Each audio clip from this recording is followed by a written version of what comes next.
होता है force of contraction, इसके ऊपर कौन कौन से फैक्टर्स अफेक्ट करते हैं। तो एक आ रहा है हमारा स्ट्रेंथ ऑफ स्टिमुलस, दूसरा है नंबर ऑफ स्टिमुलस, थर्ड है टेम्परेचर, फोर्थ है लोड और फिफ्थ है initial length of muscle fibre. तो हमारा पहला है strength of stimulus. According to strength of stimulus 5 type के स्टिमुलाई होते हैं। एक है हमारा सब मिनिमल या सब लिमिनल स्टिमुलस, जो थ्रेशोल्ड से कम होता है, जो कोई भी रिस्पॉन्स नहीं प्रोड्यूस कर रहा है। दूसरा है मिनिमल या थ्रेशोल्ड स्टिमुलस, जो मिनिमम रिस्पॉन्स प्रोड्यूस करेगा। सब मैक्सिमल, धीरे धीरे फोर्स ऑफ कंट्रैक्शन बढ़ेगा। मैक्सिमल, तो जो मैक्सिमल रिस्पॉन्स प्रोड्यूस करता है। और उसके बाद अगर हम स्टिमुलस का स्ट्रेंथ बढ़ाते हैं तो रिस्पॉन्स नहीं बढ़ता, मोर देन मैक्सिमम नहीं होता कभी। ठीक है, ऐसा क्यों होता है? क्योंकि जब हम मैक्सिमम स्टिमुलस देते हैं तो सभी हमारे मोटर यूनिट्स है वो यूज़ हो जाते हैं। जैसे सपोज़ एक हमारा नर्व फाइबर है, वो 5 मसल फाइबर को सप्लाई कर रहा है, दूसरा है और 5-6 को सप्लाई कर रहा है। ठीक है, तो अगर मैं मैक्सिमम स्टिमुलस दे रही हूँ तो ये सब मोटर यूनिट्स यूज़ हो जाते हैं। फिर इसके बाद कोई मोटर यूनिट बचा नहीं है जिससे कि मेरा कॉन्ट्रैक्शन ज़्यादा पावरफुल हो सके। ठीक है, तो ये इसे कहते हैं मोटर यूनिट समेशन। दूसरा है नंबर ऑफ स्टिमुलाई। इसमें हम 2 स्टिमुलाई की इफेक्ट भी देख रहे हैं और मल्टीपल स्टिमुलाई की इफेक्ट भी देख रहे हैं। बेनिफिशियल इफेक्ट में हम क्या देखते हैं? हम 2 सक्सेसिव स्टिमुलाई देते हैं, मतलब कि एक स्टिमुलस दे रहे हैं, इसके बाद हम अगर दूसरा स्टिमुलस दे रहे हैं तो दूसरा ग्राफ है ना वो बड़ा आएगा। ठीक है, फोर्स ऑफ कंट्रैक्शन बढ़ेगा। क्यों ऐसा होगा? क्योंकि जो पहली बार जो स्टिमुलस दिया है उसकी वजह से टेम्परेचर बढ़ा है, कैल्शियम आयंस बढ़े हैं और मसल की विस्कोसिटी कम हुई है। इसकी वजह से ये दूसरा स्टिमुलस है उसकी इफेक्ट बेनिफिट होती है। सेकेंड आ रहा है सुपर पोजिशन। सुपर पोजिशन मतलब हम अगर पहला स्टिमुलस दे रहे हैं, ठीक है, और दूसरा जो स्टिमुलस दे रहे हैं वो हम यहाँ पे सपोज ये पहला स्टिमुलस है और दूसरा जो दे रहे हैं वो पहले के रिलैक्सेशन में दे रहे हैं, तो हमें ऐसे कर्व मिलेंगे। तो जो सेकेंड कर्व है ना वो यहाँ पे भी बेनिफिटेड होता है फर्स्ट कर्व से। ठीक है, तीसरा आ रहा है समेशन। इसमें क्या कर रहे हैं? हम 2 स्टिमुलाई तो दे ही रहे, पर जो सेकेंड स्टिमुलस है ना वो हम कॉन्ट्रैक्शन के टाइम पे यहीं पे दे देते हैं, ये वाला। तो एक ही ग्राफ आएगा पर बड़ा वाला आएगा। ठीक है, तो एम्पलीट्यूड ऑफ समेशन कर्व है, इसकी वजह से ये जो कर्व आएगा वो बड़ा वाला आएगा। ठीक है, इसके बाद है हमारा फटीग। फटीग में क्या होता है? हम यहाँ पे रिपीटेड स्टिमुलाई देते रहते हैं, तो रिपीटेड स्टिमुलाई देने की वजह से धीरे धीरे रिस्पॉन्सिवनेस कम हो जाती है और एक्टिविटी लॉस हो जाती है। और ये जो लॉस होता है ना वो रिवर्सिबल होता है। और यहाँ पे contraction, state of partial contraction, मतलब मसल थोड़ा कॉन्ट्रैक्टेड स्टेट में हो जाता है। ठीक है, अभी फटीग के कॉजेज़ क्या है? फटीग का हमारा जो सीट होता है, कहाँ फटीग डेवलप होगा, तो वो होगा हमारा न्यूरोमस्कुलर जंक्शन के ऊपर। तो उसका कॉज होता है एक तो हमारा न्यूरोट्रांसमीटर, जो यहाँ पे नर्व है, मसल है, तो यहाँ जो न्यूरोट्रांसमीटर रिलीज होता है वो एग्जॉस्ट हो जाएगा। या फिर वेस्ट प्रोडक्ट्स, मेटाबॉलिक्स वेस्ट प्रोडक्ट्स जो है वो एक्यूमुलेट हो जाती है, या फिर न्यूट्रिएंट या ऑक्सीजन कम हो जाता है, इसकी वजह से फटीग हो जाता है। तो फटीग कर्व हमें कैसे मिलेंगे? ऐसे, ये देखो, सबसे पहला जैसे हमने दे रहे तो धीरे धीरे ग्रेजुअली थोड़े कर्व्स होते हैं ना वो थोड़े बड़े बड़े मिलेंगे हमें ऐसे करके, क्योंकि बेनिफिशियल इफेक्ट है। इसके बाद क्या होगा? जो फोर्स ऑफ कंट्रैक्शन है वो धीरे धीरे कम होता जाएगा। ठीक है, और सभी पीरियड्स प्रोलॉन्ग होते जाएंगे। ठीक है, और जब फटीग डेवलप होता है उससे पहले क्या होगा? वो नीचे रिलैक्स होगा ही नहीं, स्टेट ऑफ कंट्रैक्शन में ही रहेगा। तो ऐसा फटीग कर्व मिलता है।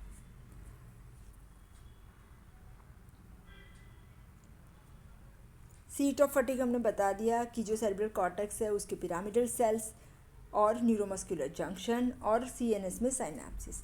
और रिकवरी ऑफ फटीग कैसे होगी? जैसे मेटाबोलाइट्स रिमूव हो गए, न्यूरोट्रांसमीटर नया बन गया, या ऑक्सीजन एंड न्यूट्रिएंट हमारे वापस आ गए। ठीक है,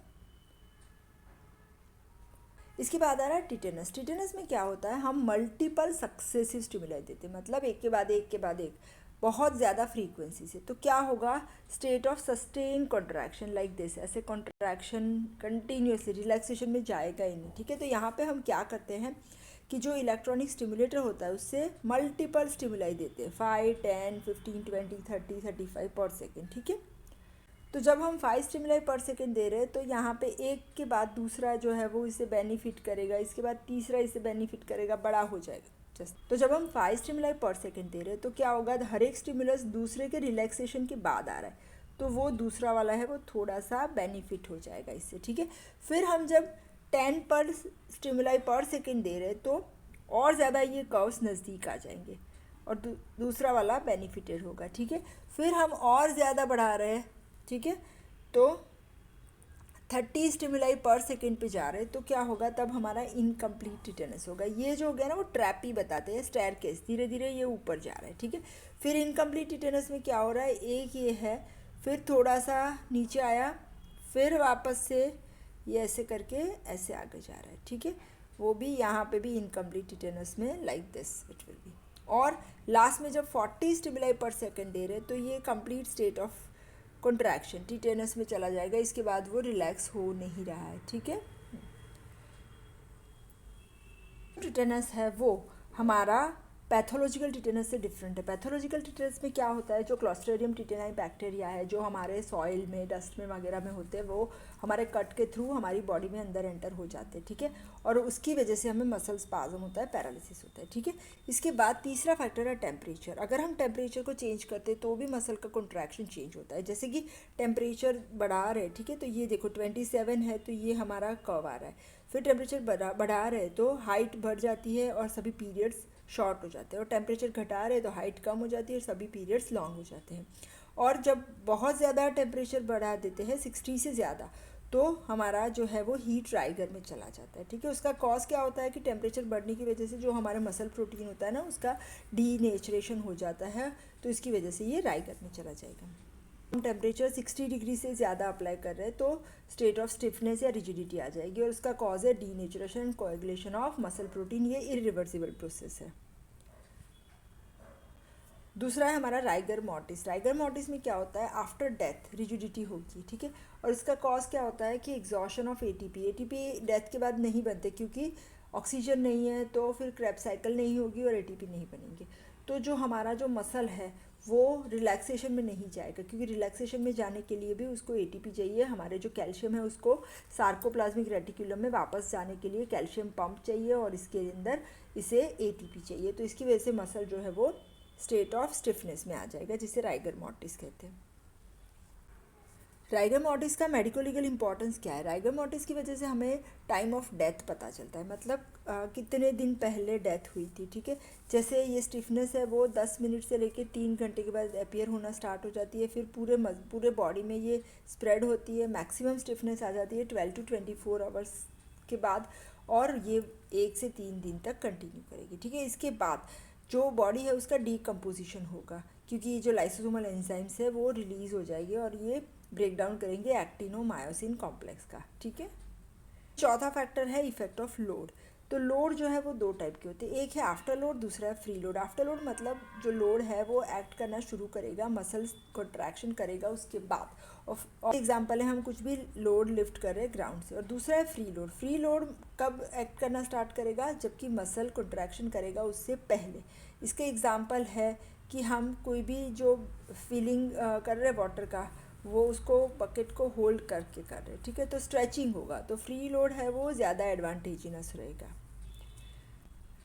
तो फ्री लोड का एडवांटेज क्या है कि फ्री लोड की वजह से मसल की स्ट्रेचिंग होती है, जिससे कि मसल की इनिशियल लेंथ बढ़ती है और इससे मसल का वर्क डन बढ़ेगा। तो इसमें फ्रैंक स्टार्लिंग्स लॉ आएगा। फ्रैंक स्टार्लिंग्स लॉ क्या बताता है कि जब हमारा इनिशियल लेंथ बढ़ रहा है तो फोर्स ऑफ कॉन्ट्रैक्शन बढ़ेगा। मतलब कि अगर ये मसल का लेंथ ज़्यादा है तो वो जोर से कॉन्ट्रैक्ट करेगा। जैसे हमारे पास कोई रबर बैंड होता है तो हम उसे जितना स्ट्रेच करेंगे वो इतना ही ज़्यादा कॉन्ट्रैक्ट करेगा। पर इसमें पहला जो कंडीशन है वो है with in physiological limit. Physiological limit के अंदर ही स्ट्रेच करना है, उससे ज़्यादा हो गया तो वो टूट जाता है। तो फ्रैंक स्टार्लिंग्स लॉ क्या बताता है, with in physiological limit force of contraction is directly proportional to initial length of muscle fibre, ठीक है। नेक्स्ट प्रॉपर्टी है रिफ्रैक्टरी पीरियड। रिफ्रैक्टरी पीरियड मतलब ये जो पीरियड होता है जिसमें मसल कोई भी रिस्पॉन्स नहीं देता अगर हम स्टिमुलेट करें तो। इसके 2 टाइप होते हैं, एक है एब्सोल्यूट रिफ्रैक्टरी पीरियड। ये एब्सोल्यूट रिफ्रैक्टरी पीरियड वो पीरियड है जबकि मसल कोई भी रिस्पॉन्स नहीं दे रहा है, कौन सी भी स्ट्रेंथ का स्टिमुलस हम नहीं दें। दूसरा है रिलेटिव रिफ्रैक्टरी पीरियड। तो ये जो पीरियड है जिसमें मसल हमारा थोड़ा सा रिस्पॉन्स दे रहा है, अगर हम स्ट्रेंथ ऑफ स्टिमुलस मैक्सिमम करेंगे तो हमारे जो स्केलेटल मसल है उसमें एब्सोल्यूट रिफ्रैक्टरी पीरियड होता है हमारा first half of latent period. ये लेटेंट है उसका फर्स्ट हाफ, ठीक है। और रिलेटिव होता है second half of latent period, जिसका ड्यूरेशन है 0.005 सेकेंड एब्सोल्यूट और 0.005 सेकेंड रिलेटिव रिफ्रैक्टरी पीरियड। और कार्डियक मसल में एब्सोल्यूट रिफ्रैक्टरी पीरियड होता है हमारा कॉन्ट्रैक्शन पीरियड, जो लंबा होता है क्योंकि कार्डियक मसल में ऐसे प्लेट्यू होता है, ठीक है। तो ये पूरा, तो ये होगा 0.27 second and relative refractory period होगा 0.26 सेकेंड। और इससे फ़ायदा क्या होगा, हमारे कार्डियक मसल कभी फटीग नहीं होते और कभी टिटेनस भी नहीं होता। नेक्स्ट प्रॉपर्टी हमारे मसल की आएगी मसल टोन। मसल टोन मतलब स्टेट ऑफ पार्शियल टेंशन, जो मसल के अंदर पार्शियल टेंशन होता है इसे कहते हैं मसल टोन। हमारे सभी स्केलेटल मसल के अंदर टोन होता है और एंटी ग्रेविटी मसल के अंदर ये टोन ज़्यादा होता है। अभी मेंटेनेंस ऑफ मसल टोन कैसे मेंटेन होगा, हमारा जो स्केलेटल मसल है उसके अंदर nerve fibre gamma motor neuron होते हैं जो मेंटेनेंस ऑफ मसल टोन के लिए इंपॉर्टेंट है। कार्डियक मसल अपने आप में टोन मेंटेन करेगा, स्मूथ मसल भी मसल अपने आप में टोन मेंटेन करेगा, साथ साथ में उसके अंदर कैल्शियम आयंस और क्रॉस ब्रिजेस भी मसल टोन को मेंटेन करने में इंपॉर्टेंट रोल प्ले करते हैं। ठीक है, तो ये हो गया हमारी properties of skeletal muscle. Thank you.